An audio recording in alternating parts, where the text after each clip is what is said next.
Hello students, स्वागत है आपका आईसीटी वर्चुअल क्लासेस में। मैं हूं कविता, आपकी साइंस टीचर। उम्मीद करती हूं आप सभी अच्छे होंगे और स्वस्थ होंगे। तो क्लास हम कंटिन्यू करेंगे अपना chapter number 5, that is the fundamental unit of life, यानी कि सेल। हम बात कर रहे थे सेल के बारे में, सेल क्या होती है, सेल के फंक्शन क्या है, सेल किन किन चीज़ों से मिलकर बनी है। तो क्या हमने अभी तक जाना, हमने कहा सेल क्या है, हमारी जो हमारा शरीर है, हमारी बॉडी है, उसकी स्ट्रक्चरल और फंक्शनल यूनिट है। यही बात हम स्टार्टिंग से करते चले आ रहे हैं और अभी तक आपको अच्छे से समझ में आ गया होगा। आपको ये आप जान चुके होंगे कि क्यों हम स्ट्रक्चरल और फंक्शनल यूनिट कह रहे हैं सेल को। ठीक है, चलिए हमने यहाँ तक बात कर ली थी कि जो सेल है उसका जो स्ट्रक्चर है, जो शेप है, वो अलग अलग होता है अकॉर्डिंग टू फंक्शन। यहाँ पे हमने क्या कहा, हमने कहा फंक्शन के अकॉर्डिंग, लोकेशन के अकॉर्डिंग यहाँ पे सेल का अलग अलग क्या होता है, साइज होता है। और ये जितनी भी आप इमेज देख रहे हैं, आपने अलग अलग प्रकार की सेल देखी, आपने देखा जो ब्लड सेल्स है वही 3 प्रकार की होती है और फंक्शन तीनों का ही अलग अलग है। उसी प्रकार से हमने मसल सेल के बारे में बात की, हमने नर्व सेल के बारे में बात की और आपने जाना कि सेल अलग अलग प्रकार की होती है। तो नेक्स्ट हमारे पास हेडिंग आई थी, हमने कहा था how can cells perform a distinct function in organism.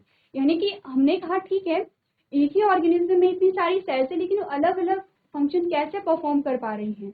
तो आगे जाके हम पढ़ेंगे सेल के अंदर बहुत सारी ऑर्गेनेलीज होती हैं। आप कह सकते हैं कि सेल के अंदर बहुत सारे अदर पार्ट होते हैं और जिन्हें हम क्या कहते हैं, सेल ऑर्गेनेलीज कहते हैं। और हर एक ऑर्गेनेलीज यहाँ पे अलग अलग जो फंक्शन उससे परफॉर्म करती है। कोई क्या कर रहा होगा, कोई एनर्जी को स्टोर कर रहा है, कोई प्रोटीन का फॉर्मेशन कर रहा है, कोई फैट का फॉर्मेशन कर रहा है, कोई पैकेजिंग कर रहा है। तो इस प्रकार से अलग अलग ऑर्गेनेली वहाँ पे अलग अलग जो फंक्शन है उसे परफॉर्म करते हैं। और इसीलिए हम कह सकते हैं कि क्या होता है, यहाँ पे जो कोशिकाएं हैं वो अलग अलग, जो सेल है वो अलग अलग प्रकार के कार्य को करती हैं। यही चीजें हमने यहाँ पे पढ़ी हैं। चलिए, अब उसके बाद हमारे पास जो इम्पोर्टेंट टॉपिक हमारा आता है वो है the organization of a cell, यानी कि सेल का संगठन हम यहाँ पे देखेंगे। हम देखेंगे जो सेल है वो किन किन चीज़ों से मिलकर बनी है। इम्पॉर्टेंट है, ये आपने कई बार पढ़ा भी होगा और आपको इसे याद भी रखना है। ठीक है, क्या क्या बात की, हमने कहा जो सेल है वो 3 चीज़ों से मिलकर बनी है। किन किन चीज़ों से मिलकर बनी है, देखिए अभी तक आपने सेल का जब डायग्राम देखा तो कैसे देखा आपने, हमने कहा ये सेल है, हमने कहा ये सेल है। ठीक है, अब आपको क्या दिख रही है, बाउंड्री दिख रही है। ठीक है, इस बाउंड्री को हम क्या कह लेते हैं, हमने कहा ये प्लाज्मा मेम्ब्रेन है, जिसे हम कोशिका झिल्ली कहते हैं। क्या है ये, प्लाज्मा मेम्ब्रेन है। तो क्या कह सकते हैं, प्लाज्मा मेम्ब्रेन क्या है, आउटर मोस्ट कवरिंग है सेल की। ओके, हमने क्या कहा, plasma membrane is the outermost covering of a cell. अब जब आप आगे बढ़ेंगे तो आप देखेंगे कि इस कवरिंग के बाहर भी कवरिंग होती है जब हम प्लांट सेल के बारे में पढ़ेंगे। अभी हम जनरली सेल के बारे में पढ़ रहे हैं, अभी हम सेल वॉल के बारे में कोई बात यहाँ पे नहीं करेंगे। जब हम प्लांट सेल को पढ़ेंगे तब हम देखेंगे इसके बाहर एक और कवरिंग होती है, उसे हम सेल वॉल कहते हैं। अभी के लिए हम सिर्फ सेल पढ़ रहे हैं जनरल। इसमें हमने कहा सबसे बाहरी जो यहाँ पे कवरिंग होती है उसे हम प्लाज्मा मेम्ब्रेन कहते हैं, या फिर उसे हम क्या कह रहे हैं, कोशिका झिल्ली कह रहे हैं। सेकेंड में हमने क्या यहाँ पे देखा, हमने कहा ये न्यूक्लियस यहाँ पे आता है। क्या है, न्यूक्लियस यहाँ पे आता है, जिसे हम क्या कहते हैं, नाभिक कहते हैं या फिर केंद्रक कहते हैं। ठीक है, सेकेंड पार्ट हो गया है। थर्ड हमने कहा साइटोप्लाज्म। मैंने कहा था सेल के अंदर एक क्या होता है, लिक्विड मटेरियल होता है, यहाँ पे तरल पदार्थ होता होगा और जिसे हम साइटोप्लाज्म कहते हैं या कोशिका द्रव कहते हैं। कोशिका के अंदर जो द्रव प्रेजेंट होता है उसे हम कोशिका द्रव कह रहे हैं, साइटोप्लाज्म कह रहे हैं। यहाँ तक की बात क्लियर है। अब यही चीजों को हमने क्या करना है, डिटेल में देखना है। हमने देखना है प्लाज्मा मेम्ब्रेन क्या होती है, प्लाज्मा मेम्ब्रेन का फंक्शन क्या है, न्यूक्लियस का फंक्शन क्या है और साइटोप्लाज्म का फंक्शन क्या है। अब यहाँ पे क्या होता है, अभी हम सिर्फ ये देख रहे हैं कि जो कोशिका है, जो सेल है, वो मेनली किन किन चीजों से मिलकर बनी है। आगे हम पढ़ेंगे कि ये जो साइटोप्लाज्म है, ये जो साइटोप्लाज्म है, जो लिक्विड हमें दिखाई दे रहा है, उसमें क्या होती है, बहुत सारी ऑर्गेनेलीज होती हैं। आगे जाके हम अलग अलग ऑर्गेनेलीज के बारे में डिटेल में पढ़ेंगे। तो क्या क्या चीजें हमने यहाँ पे देखी हैं, हम पढ़ेंगे अब यहाँ पे साइटोप्लाज्म के बारे में। ठीक है, साइटोप्लाज्म के बारे में पढ़ने से पहले हम पढ़ेंगे यहाँ पे प्लाज्मा मेम्ब्रेन के बारे में। तो प्लाज्मा मेम्ब्रेन क्या होता है, देखिए एक बार फिर से देखिए। प्लाज्मा मेम्ब्रेन के बारे में समझने से पहले आप ये देखिए, हमने कहा कि जो प्लाज्मा मेम्ब्रेन है वो सेल के आउटर कवरिंग है। ठीक है, आउटर कवरिंग कैसे है, जैसे कि हमने कहा कि हमारा जो घर है, हमारे घर की 4 दीवारी होती है। ठीक है। वैसे ही हमने कहा हमारा शरीर है, और जो हमारी शरीर की जो बाहरी आवरण है उसे हम क्या कहते हैं, स्किन कहते हैं, त्वचा कहते हैं। त्वचा के अंदर ही क्या होते हैं, बहुत सारे इंटरनल ऑर्गन हमारे प्रेजेंट होते हैं। वैसे ही क्या होगा, सेल जो है, सेल की जो आउटर कवरिंग है उसे हम क्या कहते हैं, यहाँ पे प्लाज्मा मेम्ब्रेन कहते हैं। अब क्वेश्चन ये आएगा कि प्लाज्मा मेम्ब्रेन के फंक्शन क्या होंगे। तो जैसे कि आपको ये पता है कि ये आउटर मोस्ट कवरिंग है सेल की, इसका मतलब आउटर मोस्ट कवरिंग का क्या काम होता है, हमने घर बनाया और हमने घर में बाउंड्री भी नहीं बनाई है, तो फिर क्या होगा, हम बाउंड्री अगर नहीं बनाएंगे तो वहाँ पे कोई भी, जैसे जानवर भी आ सकते हैं, कोई अननोन भी हमारे घर में घुस सकता है, क्योंकि हमने कोई बाउंड्री बनाई नहीं है, हमने कोई गेट बनाया ही नहीं है। अब हमने घर बनाया और घर के चारों ओर जब हमने बाउंड्री बना दी है तो हमें थोड़ा सेफ्टी फील होती है, हमें ये लगता है कि अब कोई जानवर अंदर नहीं आएगा। अगर कोई भी पर्सन हमारे घर में आ रहा है तो वो तो या तो बैल को यहाँ पे बजाएगा, या फिर वो हमसे पूछेगा कि जो भी उसका काम है। तो क्या होता है यहाँ पे, हमने जब कवरिंग बना दी है अपने घर के चारों ओर तो हमें क्या मिली, सेफ्टी मिली, हमें प्रोटेक्शन मिला। वही काम क्या होगा यहाँ पे, प्लाज्मा मेम्ब्रेन का होगा। क्या करेगी, प्लाज्मा मेम्ब्रेन सेल को प्रोटेक्शन प्रोवाइड कराएगी, क्योंकि ये क्या है, आउटरमोस्ट कवरिंग है। दूसरा आप देखिए, अगर यहाँ पे ये कवरिंग नहीं होती तो क्या होता, सेल का एक शेप होता, जो फिक्स एक शेप हम देख रहे हैं, एक साइज हम देख रहे हैं, शायद वो नहीं होता, क्योंकि सेल के अंदर ये क्या है, पूरा लिक्विड मटेरियल है। अब ये लिक्विड मटेरियल या तो इस प्रकार से रहता या इस प्रकार से यहाँ पे रहता, यानी कि जो सेल है उसका कोई भी शेप नहीं होता अगर यहाँ पे प्लाज्मा मेम्ब्रेन नहीं होती। अब सोचिए, अगर सेल का ही शेप नहीं आ रहा है तो क्या होगा, यहाँ पे टिश्यू का शेप नहीं आएगा, यहाँ पे ऑर्गन का शेप नहीं आएगा, और इस प्रकार से हमारी बॉडी का, जिस प्रकार से हम अपनी बॉडी को देखते हैं, हम अपनी बॉडी को ऐसे नहीं देख पाएंगे। कैसे देखते हैं हम अपनी बॉडी को, हम देखते हैं कि हमारी जो बॉडी है वेल ऑर्गेनाइज्ड है, हमारी जो ऑर्गन्स हैं, हमारी पूरा जो शरीर है, हमारे जो टिश्यू हैं, वो सारे क्या हैं, उनकी एक आकृति है, उनका एक क्या है, आकार है। वो किसकी वजह से है, क्योंकि हमारे जो सेल हैं उनका भी एक साइज है, उनका भी एक आकार है, और क्यों है, क्योंकि यहाँ पे क्या होती है, प्लाज्मा मेम्ब्रेन प्रेजेंट होती है। तो यही चीज हमने देखा, ठीक है। दो चीजें हमने पढ़ ली है, क्या दो चीजें हमने कहा, एक तो प्रोटेक्शन होता है, ठीक है, प्रोटेक्शन होता है, एक हमने कहा शेप होता है, ठीक है। तीसरी चीज हमारे पास क्या आती है, हमने कहा कि अब हमारी बाउंड्री क्या कर रही थी, हमारे घर की जो बाउंड्री है वो क्या कर रही थी, कोई भी अगर हमारे घर के अंदर आना चाह रहा है तो वो छटनी करेगी। जैसे कि अगर कोई जानवर होंगे तो जानवर नहीं आ पाएंगे, कोई अगर पर्सन हमारे घर के अंदर आना चाहता है तो हम वहां से गेट खोलेंगे, तब जाके कोई भी व्यक्ति, कोई भी पर्सन हमारे घर में एंटर कर सकता है। सेम वही चीज क्या करती है यहाँ पर प्लाज्मा मेम्ब्रेन करती है। इसीलिए हम कहते हैं कि प्लाज्मा मेम्ब्रेन क्या होती है, सेलेक्टिवली परमिएबल होती है। परमिएबल का क्या मतलब है कि इस लेयर से कुछ चीजें बाहर भी जा सकती हैं और कुछ चीजें अंदर भी आ सकती हैं, ठीक है। क्या बात की, हमने कहा जो प्लाज्मा मेम्ब्रेन है उससे कुछ चीजें अंदर भी जाएंगी, कुछ चीजें बाहर भी आएंगी, लेकिन सेलेक्टेड चीजें ही अंदर जाएंगी और सेलेक्टेड चीजें ही बाहर आएंगी। जैसे कि अभी के लिए एग्जांपल हमने क्या कहा, हमने कहा सेल के अंदर ऑक्सीजन की डिमांड होती है, हमने कहा सेल के अंदर ऑक्सीजन की डिमांड होती है और सेल से बाहर कार्बन डाइऑक्साइड को निकलना होता है, क्योंकि क्या है, ऑक्सीजन की जरूरत हमारे जो सेल है वहां पे होगी, और कार्बन डाइऑक्साइड क्या होगा, वहां पे उत्सर्जी पदार्थ होगा, ठीक है। उत्सर्जी पदार्थ को सेल से बाहर निकालना है। तो अब देखिए यहाँ पे क्या है, यहाँ पे जो कुछ मटेरियल है वो अंदर भी जा रहे हैं और बाहर भी जा रहे हैं, लेकिन हमने कहा कि सिलेक्टेड चीजें यहाँ से अंदर जाती है, सिलेक्टेड चीजें बाहर जाती है, यानी कि जिस चीज की जरूरत, जिस चीज की नीड अगर सेल को होगी वही चीज अंदर जाएगी, और जहाँ पे क्या होगा कि जिस चीज की जरूरत सेल को नहीं होगी तो सेल से बाहर उसे निकाल दिया जाएगा, ठीक है। इसीलिए हम क्या कहते हैं, हमने कहा सेल क्या है, सेलेक्टिवली परमिएबल है, और यही सबसे इम्पोर्टेंट कैरेक्टर है किसका, सेल का। यही हम यहाँ पे पढ़ेंगे। हमने कहा it is just like a envelope that covers the whole cell, यानी कि ये क्या कह रहे हैं कि ये एनवेलप जैसा है, एक कवर जैसा, एक लिफाफे जैसा है जो पूरी सेल को कवर करता है। देखिए, आप सबने एनवेलप देखा होगा, आप उसके अंदर पैसे रखते हैं तो क्या हमने देखा, हमने कहा चारों तरफ से जो पैसे होते हैं, जो नोट होते हैं वो कवर होते हैं। वैसे ही हमारी सेल भी क्या होती है, चारों तरफ से कवर होती है। नेक्स्ट क्या बात की गई है, therefore a cell gets separated from the external environment because it has a plasma membrane।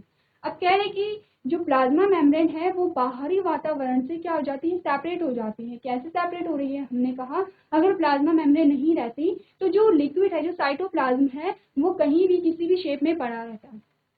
लेकिन अगर यहाँ पे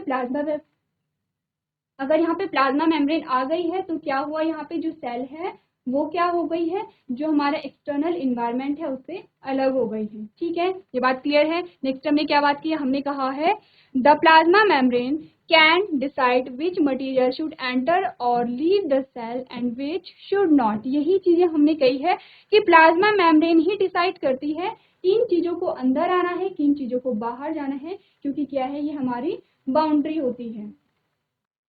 चलिए, क्या बात हमने की है, हमने कहा है कि यहाँ पे जो प्लाज्मा मेम्ब्रेन है वही डिसाइड करती है कि किन चीजों को अंदर जाना है, किन चीजों को बाहर आना है। This is why it is called a selectively permeable membrane, यानी इसीलिए से चुनिंदा पारगम्य झिल्ली कहते हैं। ध्यान रखिए, ये जो आपको वर्ड दिखाई दे रहा है सेलेक्टिवली परमेएबल मेम्ब्रेन, ये आपको बहुत ध्यान से देखना है, समझना है, क्योंकि इससे क्वेश्चन आ सकता है, इंपॉर्टेंट है। पूछा जा सकता है कि क्या मतलब होता है सेलेक्टिवली परमेएबल मेम्ब्रेन या फिर चुनिंदा पारगम्य झिल्ली का। हमने कहा कि जो हमारी प्लाज्मा मेम्ब्रेन है वो सेलेक्टेड चीजों को जब क्या करती है, सेल से अंदर या बाहर जाने देती है, यानी कि जो मूवमेंट होगा चीजों का वो सेलेक्टेड चीजों का ही होगा, तो उससे ही हम क्या कहते हैं, सेलेक्टिवली परमेएबल मेम्ब्रेन। हमें वर्ड ही बता रहा है सेलेक्टिवली, यानी कि सेलेक्ट करके, परमेएबल यानी कि जो अंदर बाहर जाने की जो प्रोसेस है, तो सेलेक्टेड चीजों को जब हम अंदर बाहर भेजते हैं तो उसे हम क्या कहते हैं, सेलेक्टिवली परमेएबल मेम्ब्रेन कहते हैं। ठीक है, तो हमने यहाँ पे किसके बारे में बात की है, हमने बात की है यहाँ पे प्लाज्मा मेम्ब्रेन के बारे में। चलिए, सबको समझ आ गया प्लाज्मा मेम्ब्रेन किसे कहते हैं? जी ऐसे गदरपुर, समझ आया आप लोगों को?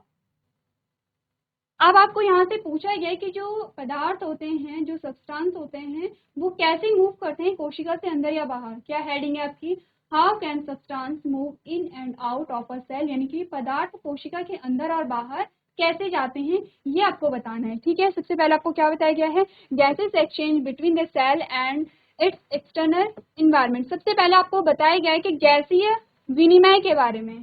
ठीक है, गैसीय विनिमय, कौन कौन सी गैसों का विनिमय हो रहा है यहाँ पे। तो हमने क्या बात की, हमने कहा है सेल के अंदर या बाहर किन चीजों का विनिमय हो रहा है, क्या क्या चीजें एक्सचेंज हो रही हैं। आपको गैसों के अगर नाम पूछे जाएंगे तो बहुत सिंपल है। अभी कुछ देर पहले हमने क्या बात की है, हमने कहा है, हमने कहा ये सेल है। ठीक है, सेल से बाहर क्या जाएगा, हमने कहा कार्बन डाइऑक्साइड जाएगा। सेल के अंदर क्या जाएगा, हमने कहा ऑक्सीजन जाएगा। क्या हो रहा है, गैसों का विनिमय हो रहा है। ठीक है, यानी गैसेस एक्सचेंज यहाँ पे हो रही हैं, इसी को हम क्या कह रहे हैं, गैसीय विनिमय कह रहे हैं। अब आपको ये पूछा जा रहा है कि ये जो गैसेस एक्सचेंज है, ठीक है, हमने कहा है कि अभी हमने कहा है कि जब भी गैसों के अंदर या बाहर चीजों का क्या होता है, चीजें एक्सचेंज होती हैं, गैस या फिर चीजों का विनिमय होता है, वो किस प्रकार से होता है। सबसे पहले हम बात करेंगे गैसों का विनिमय किस प्रकार से होता है। तो क्या चीजें आपने पढ़ी, आपने कहा movement of oxygen and carbon dioxide and from the cell is carried out through diffusion. हमने क्या बात की है, जो गैसों का जो विनिमय हो रहा है वो डिफ्यूजन के माध्यम से होगा। ठीक है, क्या, किसे हम क्या कहते हैं, विसरण, विसरण के माध्यम से होगा। अब विसरण किसे कहते हैं, विसरण क्या कहते हैं, हमने कहा कि विसरण क्या होता है, कोई भी चीज जब उच्च सांद्रता से निम्न सांद्रता की ओर विस्तृत होती है उसे हम विसरण कहते हैं। अब उच्च सांद्रता और निम्न सांद्रता क्या होती है, ये सेम वैसा ही है कि आपने क्या देखा, आपने देखा कि जब आपने अगरबत्ती को जलाया, तो आपने यहाँ पे अगरबत्ती को जलाया है, ठीक है, और ये गैस निकल रही है। अब ये गैस क्या होगी, ये गैस यहाँ से, जहाँ पे ज्यादा गैस है वहां से कहाँ की ओर विस्तृत होगी। विसरण का मतलब होता है बहना, तो कहाँ को बह रही है ये, जहाँ कम गैस होगी। ठीक है, हम क्या देखते हैं कि आपने एक रूम में अगरबत्ती को जलाया और उसकी जो खुशबू है वो एक रूम से दूसरे रूम में चली जाती है। कैसे चली जा रही है, इसे हम क्या कह रहे हैं, विसरण कह रहे हैं, क्योंकि गैस एक जगह से दूसरी जगह बह रही है। कैसे बह रही है, उच्च सांद्रता से निम्न सांद्रता की ओर। क्या कहते हैं हम इसे, high concentration to low concentration, यानी कि ज्यादा मात्रा से अधिक, जो ज्यादा मात्रा है, ज्यादा मात्रा से कम मात्रा की ओर क्या होगी, गैस का विसरण होता है यहाँ पे।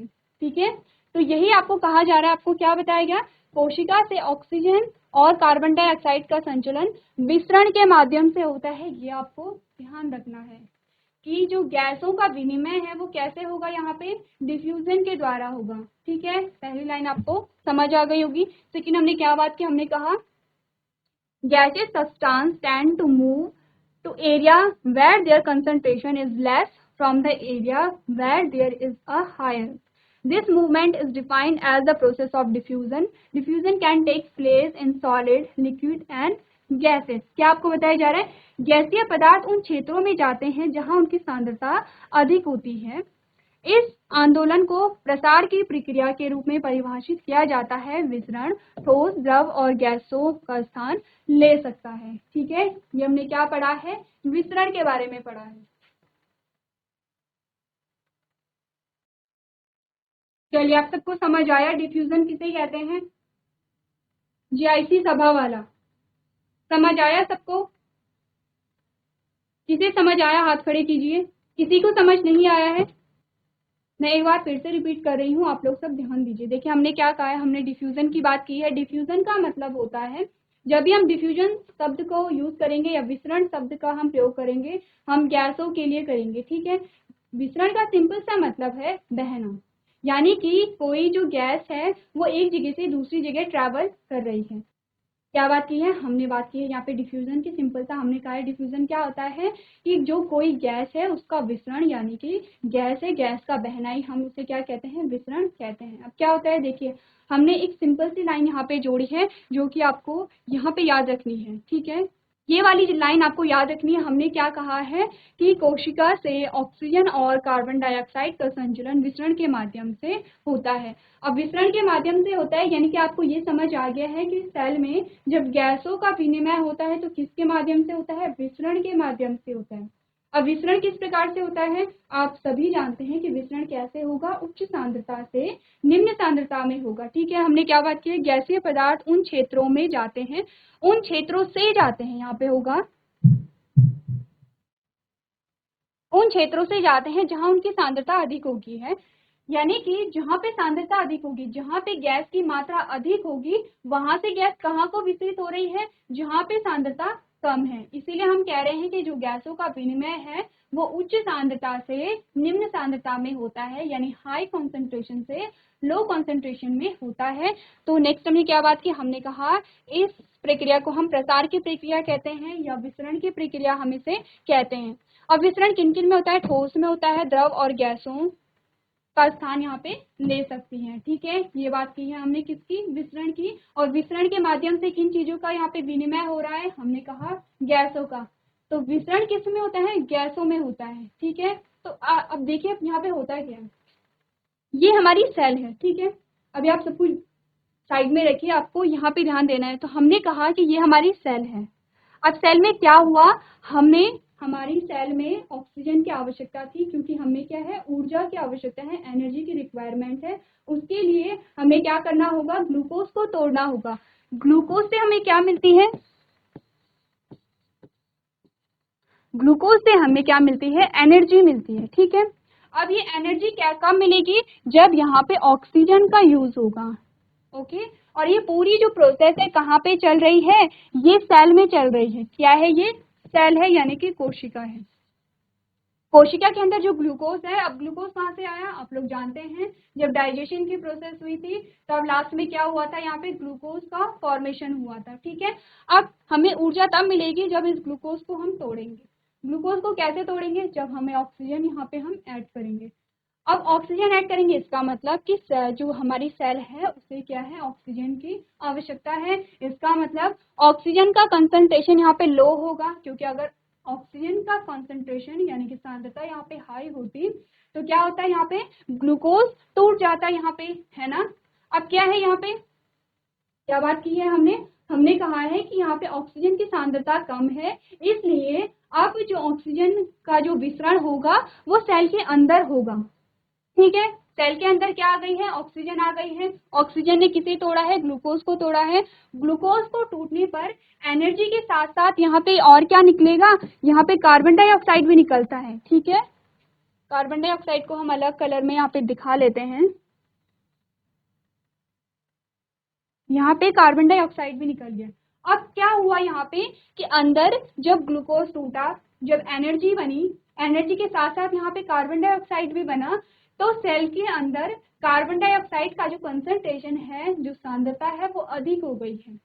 अब जब सांद्रता अधिक होगी तो क्या होगा, सिंपल सी बात है, तो गैस का विसरण कहाँ पे होगा, हाई कंसंट्रेशन से लो कंसंट्रेशन में। अब कार्बन डाइऑक्साइड का कंसंट्रेशन यहाँ पे हाई हो गया है, तो कार्बन डाइऑक्साइड कहाँ जाएगी, लो कंसंट्रेशन की ओर जाएगी, यानी कि बाहर की ओर जाएगी। ठीक है, यही बात हमने की थी। हमने कहा जो गैस का जो विसरण हो रहा है, जो डिफ्यूजन हो रहा है, वो हाई कंसंट्रेशन से लो कंसंट्रेशन में हो रहा है, यही बात हमने की थी। तो यही बात आपने यहाँ पे देखी, जो सेल है इस पे लागू होती है। ऑक्सीजन कब अंदर जा रहा है, जब सेल को उसकी जरूरत है, और सेल को इसकी जरूरत होने का मतलब है कि सेल के अंदर ऑक्सीजन की कमी है। ऑक्सीजन की कमी का मतलब है यहाँ पे कि जो ऑक्सीजन का कंसंट्रेशन है वो सेल के अंदर कम है। अब सेल के अंदर कम कंसंट्रेशन है और बाहर जो ऑक्सीजन का कंसंट्रेशन है, ध्यान रखिए कंसंट्रेशन को ही सांद्रता कहते हैं, आप लोग कंफ्यूज नहीं करेंगे। सांद्रता का मतलब होता है, अगर सामान्य भाषा में कहीं हम कह रहे हैं मात्रा, यानी ऑक्सीजन की मात्रा बाहर ज्यादा है और सेल के अंदर कम है, क्योंकि अगर सेल के अंदर ज्यादा होती तो आराम से यहाँ पे ग्लूकोज टूट जाता। ठीक है, बाहर अगर ऑक्सीजन की मात्रा अधिक है, हम कह रहे हैं कि ऑक्सीजन का कंसंट्रेशन बाहर अधिक है, सेल के अंदर ऑक्सीजन की मात्रा कम है, तो हम कह रहे हैं कि ऑक्सीजन का जो कंसंट्रेशन है वो सेल के अंदर कम है। क्या होगा, जो ऑक्सीजन है वो हाई कंसंट्रेशन से लो कंसंट्रेशन की ओर मूव होगी, यानी उच्च सांद्रता से निम्न सांद्रता की ओर मूव करेगी। ठीक है, हो गया ये क्लियर। अब ये हमने ऑक्सीजन के बारे में जान लिया। अब मैंने कहा जब ऑक्सीजन अंदर गई, उसने ग्लूकोज को फिर किस में तोड़ा, एनर्जी प्लस CO2 में तोड़ा। ठीक है, अब CO2 की कंसंट्रेशन यहाँ पे हाई हो गई है, जो कार्बन डाइऑक्साइड है उसकी मात्रा अंदर ज्यादा थी, बाहर कम थी। क्या हुआ यहाँ पे, कार्बन डाइऑक्साइड हाई कंसंट्रेशन यानी उच्च सांद्रता से अब निम्न सांद्रता की ओर विस्तृत होगा। इसे ही हम कह रहे हैं कि कैसे जो पदार्थ, जैसे यहाँ पे क्या है, कोशिका के अंदर और बाहर गैसों का विनिमय होता है, यही चीजें हमने पढ़ी हैं। अब आप समझ रहे हैं कि हमारे सेल में जो कार्बन डाइऑक्साइड है और जो ऑक्सीजन है उसका विनिमय किस प्रकार से होता है, इसे ही हम क्या कहते हैं, विसरण कहते हैं। तो आप क्या करेंगे, इंपॉर्टेंट जो पॉइंट है उसे आप यहाँ पे नोट करेंगे।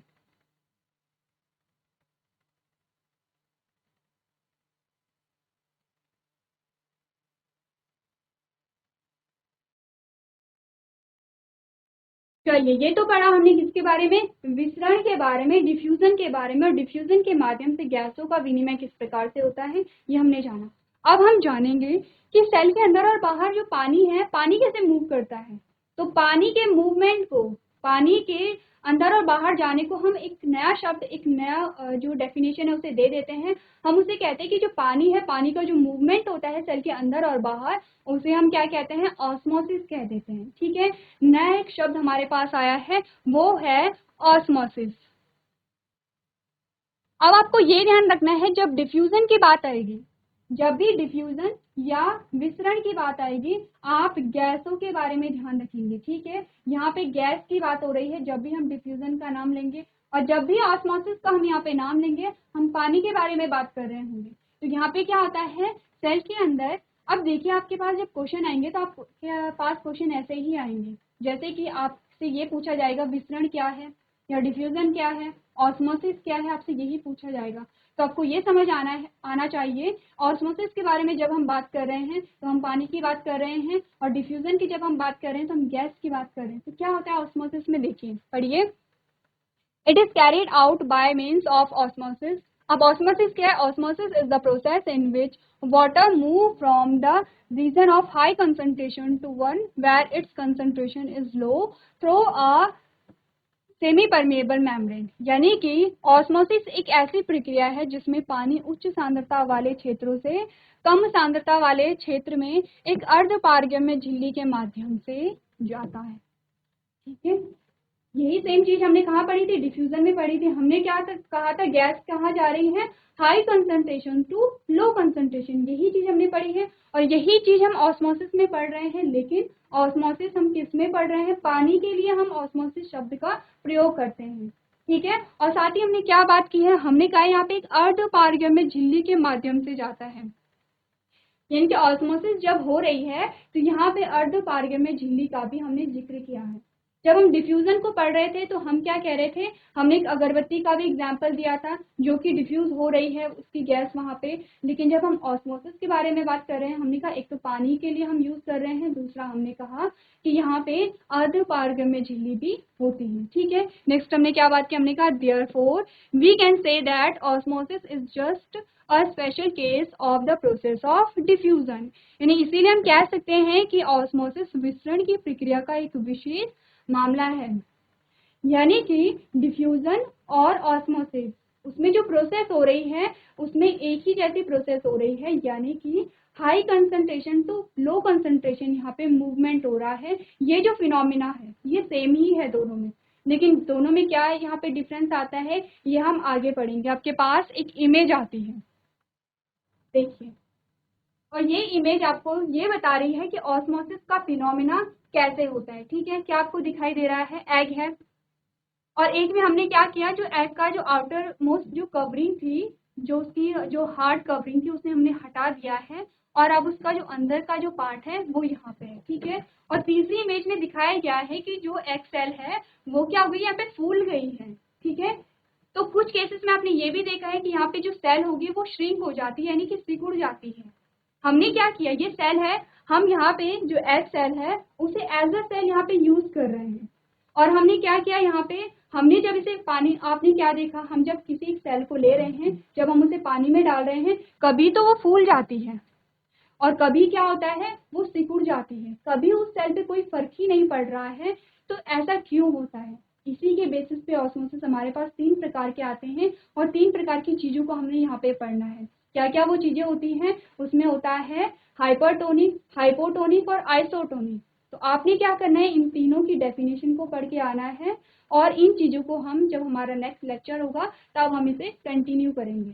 तो आपको जो भी अभी तक पढ़ाया जाता है वो आपको घर से क्या करना है, रिवाइज करके आना है। साथ ही आपको जो होमवर्क दिया गया है, आपने ऑस्मोसिस के बारे में अच्छे से समझ के आना है, ऑस्मोसिस के जो प्रकार होते हैं उसके बारे में भी आपको समझ के आना है। तो आज के सेशन में हम इतना ही करेंगे। अभी तक क्लास में बने रहने के लिए आपका धन्यवाद।